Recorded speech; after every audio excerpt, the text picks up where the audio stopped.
Shalom e bem-vindos de volta ao Israel com a Aline. Hoje nós vamos à região da Samária e vamos conhecer os samaritanos. Vocês sabiam que o povo samaritano da Bíblia existe até os dias de hoje? A gente vai conhecer um pouco das suas origens, histórias. A gente vai inclusive entrar numa sinagoga samaritana. E hoje, segundo o calendário samaritano, é a Páscoa e por isso a gente foi convidado a participar da cerimônia da Páscoa samaritana, que se faz como era nos tempos bíblicos. Inclusive, eles seguem fazendo o sacrifício do Cordeiro Pascal. Então se preparem porque o vídeo de hoje vai ser cheio de história e cheio de novidades. Então, se vocês estão preparados, vamos começar!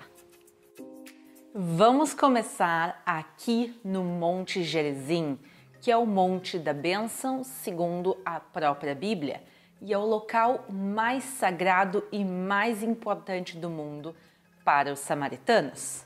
Mas quem são e como surgiram os samaritanos? Para a gente entender essa parte da história, a gente tem que voltar 3.000 anos atrás na história, quando havia um grande reino judaico e dentro dele viviam todas as 12 tribos de Israel. Até que, no ano 930 a.C., com a morte do rei Salomão, esse grande reino vai se dividir em 2 reinos. O reino do norte vai se chamar o Reino de Israel e vai ter a maioria de 10 das tribos de Israel, e o reino do sul se chama o Reino de Judá. Mas tudo vai mudar no ano de 722 com a invasão assíria.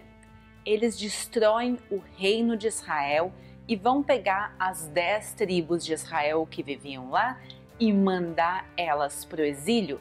E por isso a gente conhece elas como as 10 tribos perdidas.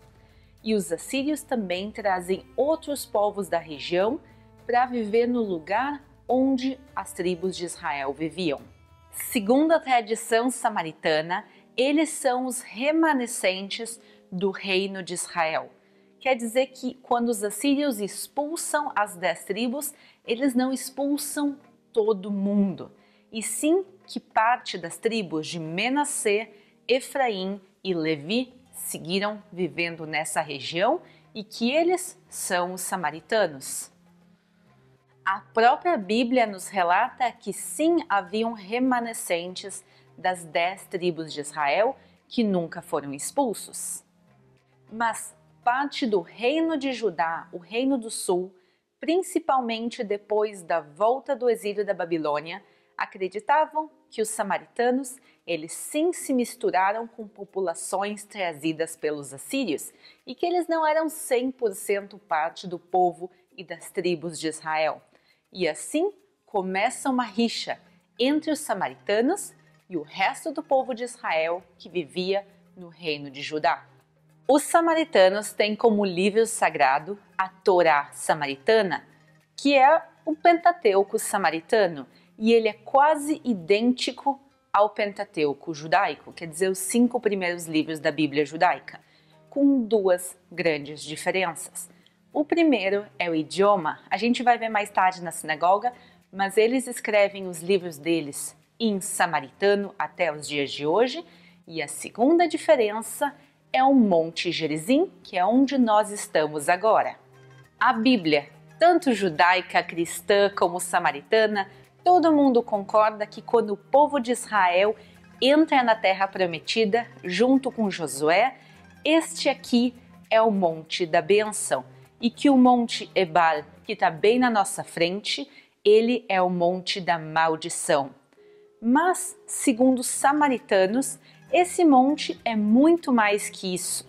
Eles acreditam que aqui é o sacrifício de Isaac, aqui ficava o tabernáculo do povo de Israel e que aqui é o local escolhido por Deus e não o Monte Moriá em Jerusalém.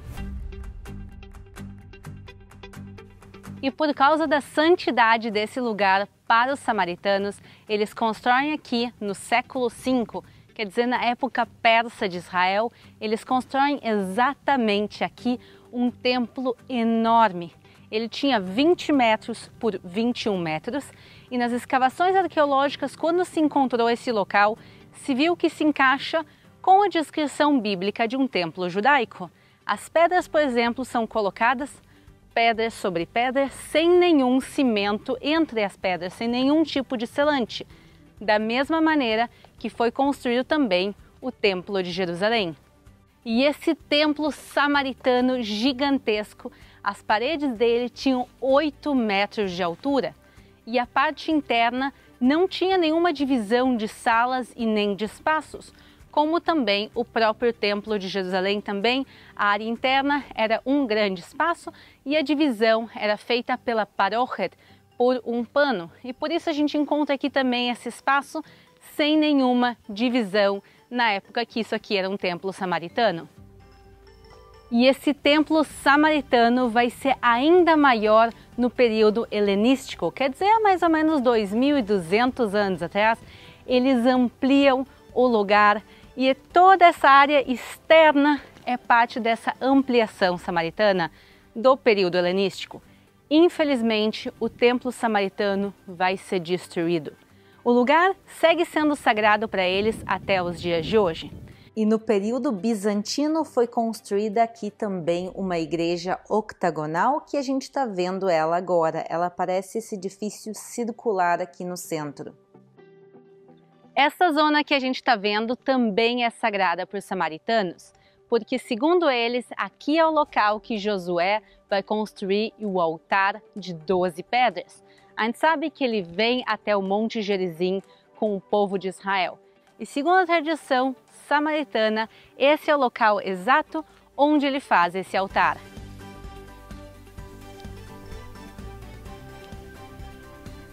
Vamos caminhar juntos agora até Givat Olam, que em hebraico quer dizer a colina eterna.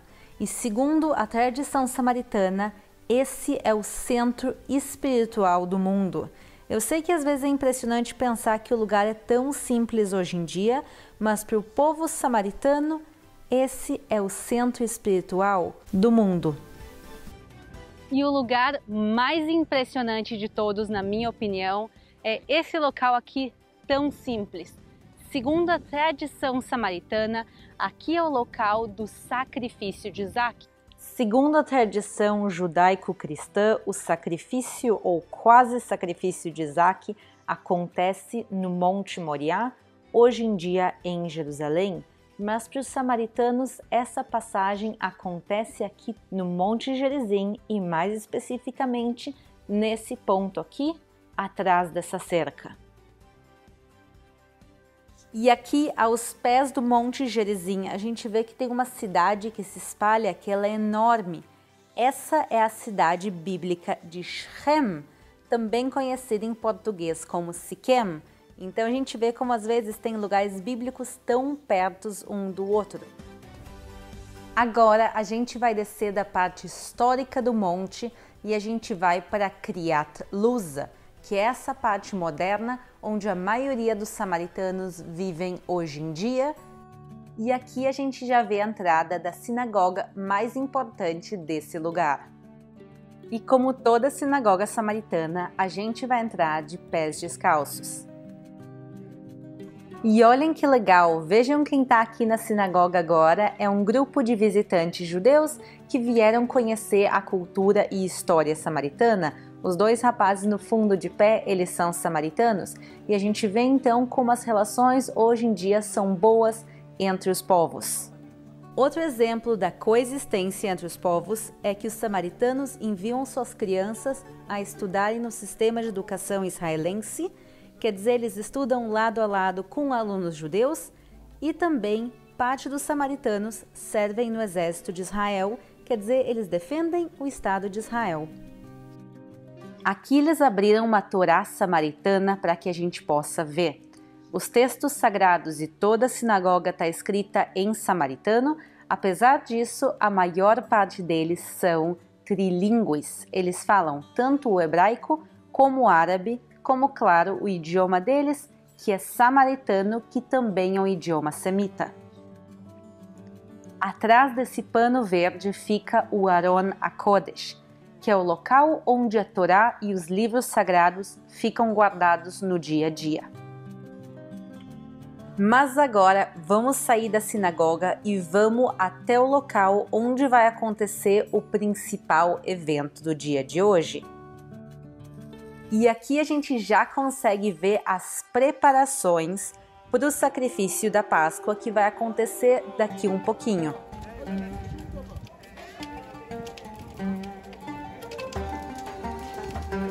Como vocês conseguem ver atrás de mim, já acenderam o fogo e realmente está uma bagunça, gente vindo, chegando, se preparando, porque daqui um pouquinho vai começar o sacrifício em si. E deixa eu mostrar para vocês o que tem aqui do outro lado. Se aqueles buracos ali são para colocar os animais para cozinhar, para a gente poder comer eles depois, aqui é onde são queimados os restos. A gente sabe que nada pode ser guardado de um dia para o outro e por isso tudo que não se comer hoje e as partes também que não se podem comer, elas vão ser queimadas aqui. E a parte principal, que é o sacrifício em si, ele acontece aqui embaixo nessas valas. E hoje vão ser sacrificados no total 60 cordeiros. Realmente vai ser uma cerimônia enorme e gente de Israel inteira está vindo aqui para participar e para assistir.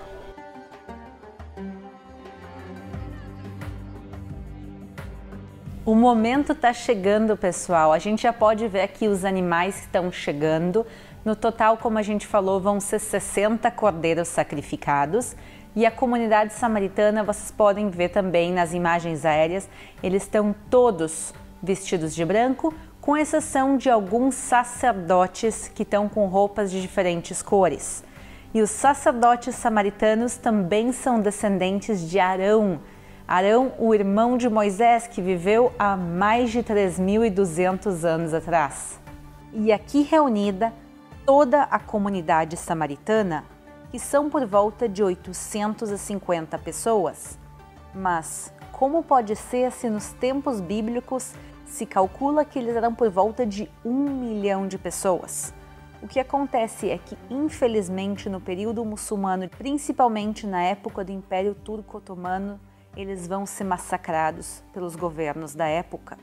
E eles vão chegar a ser 100 pessoas. No final da época turco-otomana, os samaritanos eles eram um total de 100 pessoas e desde então a comunidade voltou a crescer e ela cresceu relativamente bastante no período do Estado de Israel e por isso a gente está vendo na realidade o renascimento da comunidade samaritana.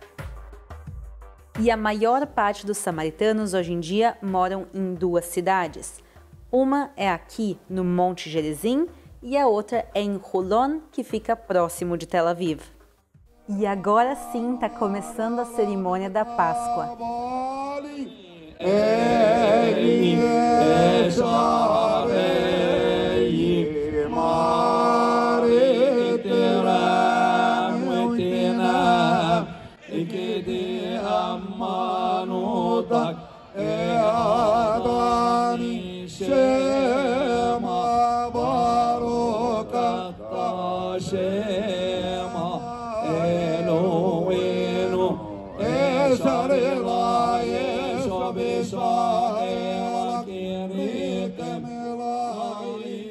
Agora é o momento do sacrifício, mas em respeito e sensibilidade a todos, a gente não vai colocar as imagens do sacrifício em si, mas daqui um segundinho vocês vão ver o pessoal celebrando o pós-sacrifício.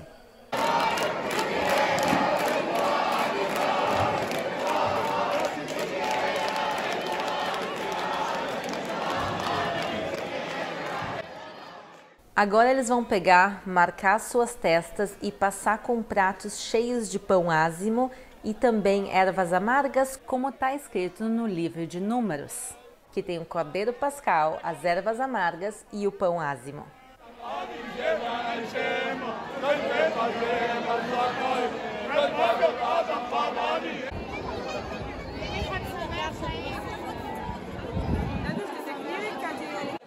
Aqui atrás a gente consegue agora ver o fogo queimando, porque eles vão começar a limpar os cordeiros, a pele, tudo que não se vai comer se vai colocar sobre esse fogo e queimar.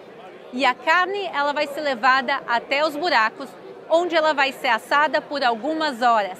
À meia-noite, a comunidade samaritana vai voltar até esse local para buscar a carne para levar para comer nas suas casas, e tudo que não for comido, pessoal, tem que ser queimado. Então, se sobrou comida, pessoal, em casa, eles vão trazer aqui de volta para queimar nesse mesmo fogo, porque segundo a tradição bíblica, tudo tem que ser ou queimado ou comido. Espero que vocês tenham gostado de conhecer um pouquinho mais sobre a tradição samaritana aqui direto da Samaria. Não esqueçam de se inscrever no canal para mais vídeos direto aqui desse lugar tão especial. Um beijo, shalom e até a próxima!